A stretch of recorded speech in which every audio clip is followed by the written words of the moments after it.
शाम के 8 बज रहे हैं। एक छोटे से मकान में एक आदमी कुर्सी पर बैठ के अखबार पढ़ रहा है।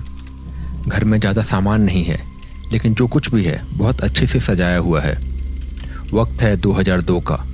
गुजरात के एक छोटे से शहर जामनगर में साल के आखिरी दिन के कुछ घंटे बचे हुए हैं और मेहता जी के घर में सब कुछ किसी आम दिन के जैसा ही है। मेहता साहब को रिटायर हुए अभी 1 ही साल हुआ है और अभी से काम ना होना और दिन भर घर में बैठने की वजह से कभी कभी चिड़चिड़े हो जाते हैं। थोड़ी ही देर में बाहर की मौज मस्ती करने के बाद उनका बेटा सौरभ घर लौटा। सौरभ के कॉलेज की छुट्टी है या शायद छुट्टी का बहाना करके घर लौट आया है। आ गए साहब। और देश की अर्थव्यवस्था का तो ख्याल रख लिया होगा आपने। अमेरिका रूस के बीच का झगड़ा भी सुलझा दिया होगा आपने। सौरभ के पापा ने उसे ताना मारते हुए कहा। सौरभ ने कुछ कहा नहीं और चुपचाप अपने कमरे की ओर जाने लगा। तभी अंदर किचन से आवाज आई। सौरभ बेटा आ गया तू? सुन, जल्दी से जाकर दुकान से सामान ले आ। कल नया साल है। नए साल पे कुछ अच्छा खाना बना दूंगी। पुलाव, मटर पनीर, पूरी और खीर। जल्दी से जाके मिश्रा जी के दुकान से सामान ले आ, वरना कहीं बंद ना हो जाए। सौरभ की माँ ने उसे कुछ पैसे दिए और सौरभ एक झोला लेके बाहर निकल गया। ये एक छोटा सा शहर था तब, जहाँ बड़ी बड़ी बिल्डिंग्स नहीं थी। अभी मोबाइल फोन का प्रचलन नहीं आया था और स्मार्टफोन तो अभी बहुत दूर की बात थी। लोगों के पास समय था और लोग आपस में बात करके ही समय बिताते थे। धीरे धीरे सौरभ मोहल्ले की दुकान पे पहुंचा। मिश्रा जी की दुकान में रोजमर्रा की लगभग हर चीज मिल जाती है। सौरभ दुकान के पास पहुंचा। वहां पहले से 1-2 लोग बैठे हुए थे। मिश्रा जी दुकान के अंदर थे और बाकी 2 लोग उसी मोहल्ले के थे। इनका भी हर शाम यहाँ आके बैठक लगाना आम बात है। क्या लगता है कौन जीतेगा इस बार वर्ल्ड कप? लगना क्या है, इंडिया जीतेगी। बस सचिन जल्दी आउट ना हो।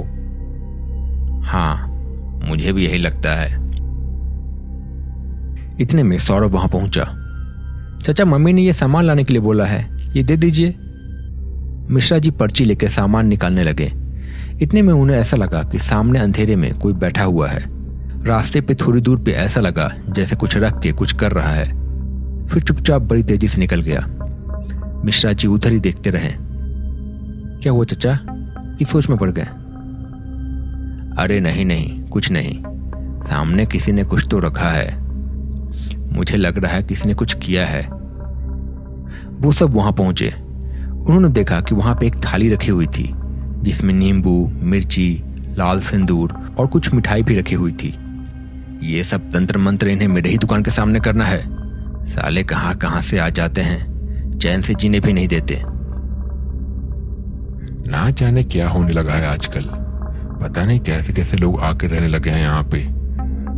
अब तो इनका ये रोज का हो गया है। ये तो अब इनका बढ़ते ही जा रहा है। मुझे पता है, नया साल आते आते लास्ट में ये सब हरकतें बढ़ जाती हैं इनकी। ये सारी साधनाएं इसी समय करते हैं। साधनाएं? कैसी साधनाएं? क्या है ये सब चाचा? अरे कुछ नहीं बेटा, ये सब बकवास बात है। छोड़िए ये सब, आओ तुम्हारा सामान दे दूं। कुछ घंटे पहले, समय आधी रात का हो रहा है। एक सुनसान स्मशान जहां अमावस्या की रात का अंधकार हर कोने में छा चुका है। जलती हुई चिताओं की आग से उठती हुई लपटें और राख की तेज गंध चारों तरफ फैली हुई है। दूर कहीं उल्लू की आवाज भी आ रही है और भटकते कुत्तों की हल्की हल्की भौंक सुनाई दे रही है। स्मशान की भूमि पर गहरे अंधकार के बीच 2 तांत्रिक काले कपड़ों में बैठ के कुछ बात कर रहे हैं। शायद कोई साधना कर रहे हैं। माथे पे भस्म लगाए, हाथ में एक माला और झोले में साधना का सामान लिए बैठे हुए हैं। एक तांत्रिक ने कहा, जा, आज तेरी सिद्धि पूरी हो गई। इसके बाद तू काली शक्तियों को अपने अधीन कर सकेगा, लेकिन ये सब तुझे खुद ही करना होगा। जा, कोशिश करके देख, लेकिन इसका गलत इस्तेमाल मत करना। उस दूसरे तांत्रिक ने उसे प्रणाम किया और चला गया। वो तांत्रिक थोड़ी दूर गया। तांत्रिक भारी और सदे हुए कदमों से स्मशान की केंद्र की ओर बढ़ रहा है। उसकी आंखों में एक अजीब रहस्यपूर्ण आग जल रही है। वो अपने गले से प्राचीन मंत्रों का उच्चारण करते हुए जा रहा है, जिसकी गूंज सारे स्मशान की खामोशी को चीर रही है। वो एक चिता के पास रुका जहां एक पुरानी लाश की राख अभी भी गर्म है। तांत्रिक ने अपने झोले से एक सिंदूर की डिब्बी, एक नारियल, कुछ काले धागे, थोड़ी मिठाई और ऐसा कुछ निकाला। उसका उच्चारण तेज और गहरा होते जा रहा है।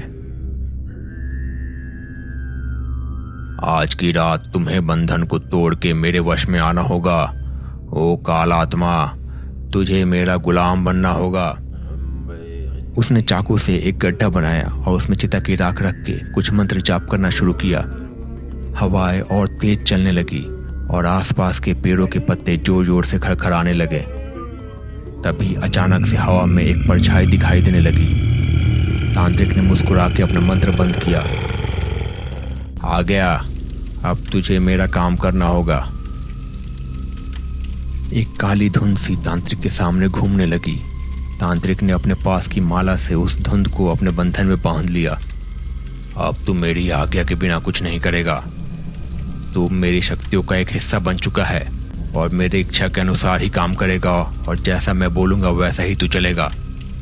श्मशान फिर से शांत हो गया, लेकिन तांत्रिक के चेहरे पे एक विजय की मुस्कान आ गई थी। सौरभ ने कुछ सोचते हुए कहा, अरे कुछ नहीं होता ये सब, कोई बस मजाक कर रहा है या शायद हमें डराने की कोशिश कर रहा है। ऐसा कहकर सौरभ ने उस थाली पे लात मार दिया और साइड कर दिया। अरे बेटा, ये तुमने क्या किया? तुम्हें ऐसा नहीं करना चाहिए था। तुम इन सब चीजों को अभी जानते नहीं हो। कभी कभी ये शक्तियां बहुत ज्यादा खतरनाक हो जाती है। अरे चाचा, ये सब कुछ नहीं होता, ये सब बस अंधविश्वास है। जाने दीजिए। मिश्रा जी, आइए आप सामान दीजिए, देर हो रही है, मम्मी इंतजार कर रही होगी। मिश्रा जी ने कुछ देर में सारा सामान बांध के सौरभ को दे दिया। सौरभ सामान लेके वहां से अपने घर की ओर निकल पड़ा। दिसंबर का आखिरी दिन था और सर्दियां काफी तेज पड़ रही थी। स्ट्रीट लाइट में कोहरा और ज्यादा घना लग रहा था। लोग लगभग अपने घरों में ही थे। थोड़ी दूर आगे जाने के बाद उसने देखा कि रास्ते के किनारे एक बूढ़ा सा आदमी बैठा हुआ है, बस स्टॉप के बगल में ही। ऐसा लग रहा है जैसे वो काफी गरीब था और कुछ बेच रहा था।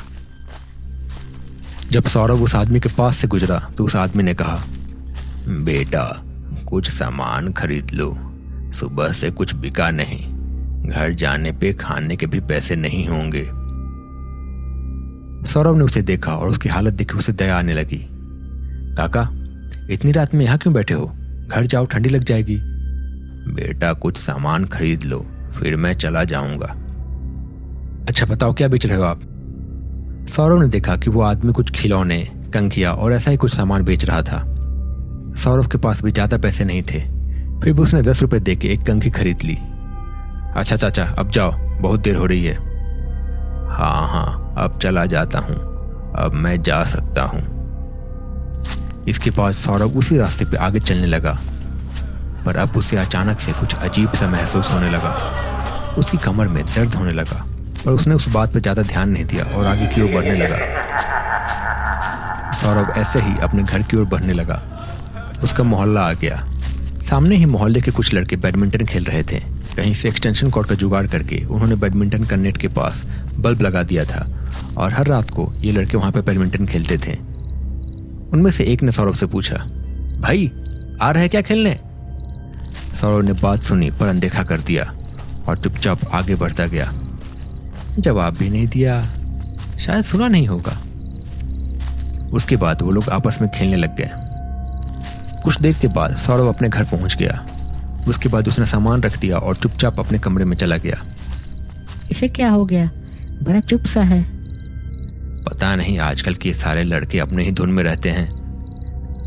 इसके बाद रात गहरी हो गई। बेटा खाना खा ले, बन गया है। मुझे नहीं खाना, मन नहीं है, सौरभ ने एक बड़ी अजीब आवाज में कहा। सौरभ की माँ ने सोचा कि शायद बाहर से कुछ खा के आया होगा, तो उन्होंने भी ज्यादा बोला नहीं। इसके बाद रात गहरी हो गई। 12 बजते ही समय के पहिए ने नए साल में प्रवेश कर लिया। Happy new year guys. पर आजकल के शहरों की तरह यहाँ कोई शोर शराबा नहीं था, सब शांत था।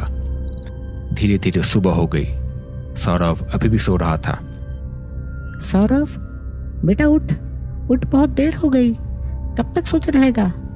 चल उठ के जल्दी से नहा ले, आज आलस करेगा तो पूरे साल आलस करेगा, और अगर आज पापा ने डांटा तो पूरे साल डांट पड़ती रहेगी। पर सौरभ ने कुछ भी जवाब नहीं दिया।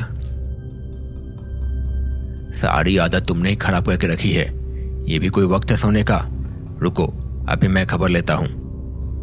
इसके बाद वो सौरभ के कमरे में गए, पर उसके बाद वो बिना कुछ बोले चुपचाप वहां से दरवाजा बंद करके बाहर आ गए। सुनो, मैं बाहर जा रहा हूं, जब तक मैं ना आऊं तब तक दरवाजा मत खोलना। पर हुआ क्या?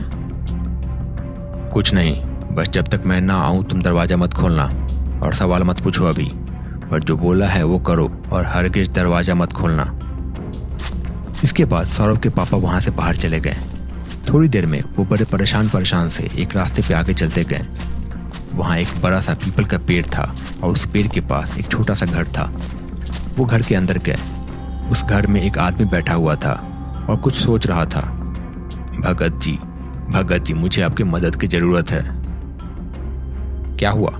कोई मुसीबत आन पड़ी? कोई बाधा?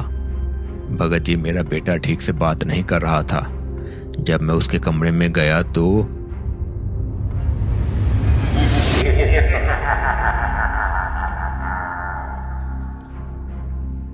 मैं बहुत ज्यादा घबरा गया। मदद कीजिए हमारी। अच्छा, मैं समझ गया। रुको, तुम बाहर इंतजार करो। फिर वो आदमी अपने कमरे में बैठ गया और कुछ मंत्र जाप करने लगा। कुछ देर के बाद उसने अपनी आंखें खोली। तुम्हारा बेटा एक प्रेत आत्मा के वश में है। उसने शायद इसे छेड़ा है। कैसे ये नहीं पता, पर इस आत्मा को किसी तांत्रिक ने अपने वश में किया है। हमें मंत्र जाप से और अनुष्ठान से उसे किसी तरह उसके शरीर से बाहर निकालना होगा, और जल्दी ही करना होगा, वरना वो आत्मा तुम्हारे बच्चे को अपने साथ लेके जाएगी। एक काम करो, आज रात को तुम उसे अपने साथ खंडहर के पास वाले मैदान में लेके आओ।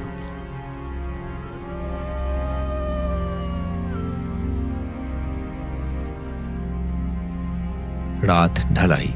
भगत के कहे अनुसार सौरभ के पापा और मिश्रा जी सौरभ को वहीं लेके गए। आज भगत आग के सामने बैठा हुआ था। उनके जाने के बाद भगत ने मंत्र पढ़ना शुरू किया। मंत्रों की गूंज और आग की लपटें हवा में घूम रही थी। कुछ ही देर में सौरभ के शरीर से एक साया बाहर निकला और हवा में मंडराने लगा। कौन है तू, और तूने इस बच्चे को क्यों जकड़ा है?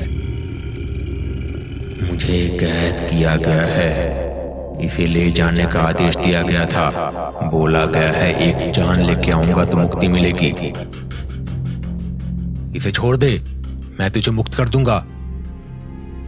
नहीं, ये संभव नहीं है। भगत ने कुछ और मंत्र पढ़े और आग में कुछ डाला।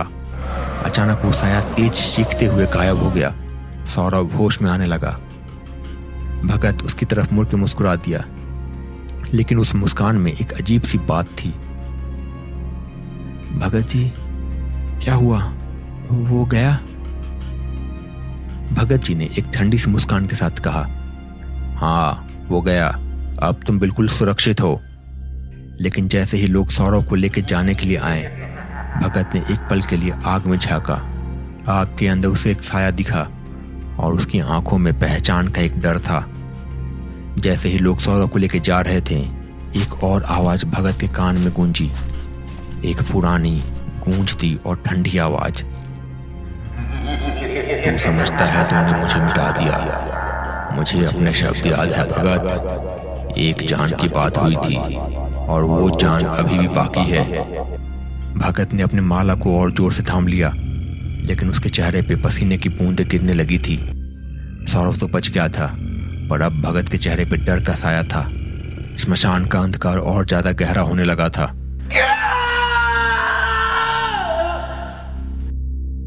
तो दोस्तों, कैसा लगा आपको ये पार्ट? अगर आपको ये वीडियो पसंद आया है तो प्लीज इस वीडियो को लाइक कीजिए। अगर अभी तक आपने इस चैनल को सब्सक्राइब नहीं किया है तो चैनल को सब्सक्राइब कर लीजिए, और अपना नाम और कहाँ से देख रहे हैं ये वीडियो जरूर लिखिए। मुझे पता है कि बहुत सारे लोग इधर उधर से देख रहे हैं, और मैंने देखा है कि बहुत लोग वीडियो देखते हैं लेकिन सब्सक्राइब नहीं करते हैं, तो प्लीज कर लीजिए। मैं मिलता हूँ बहुत जल्द नए वीडियो के साथ। तब तक के लिए बाय बाय, अपना ख्याल रखिए।